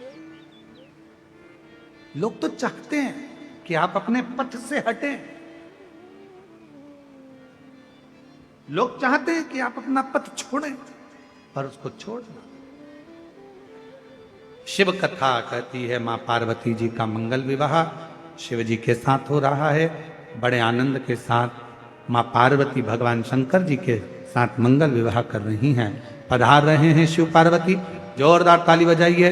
बड़े आनंद के साथ माता पार्वती जी भगवान शंकर जी के गले में जयमाला पिना रही हैं। जोरदार ताली बजाकर स्वागत करिए। भगवान देवाधिदेव महादेव माता पार्वती जी के गले में जयमाला पिना रहे हैं। जोरदार ताली बजाइए।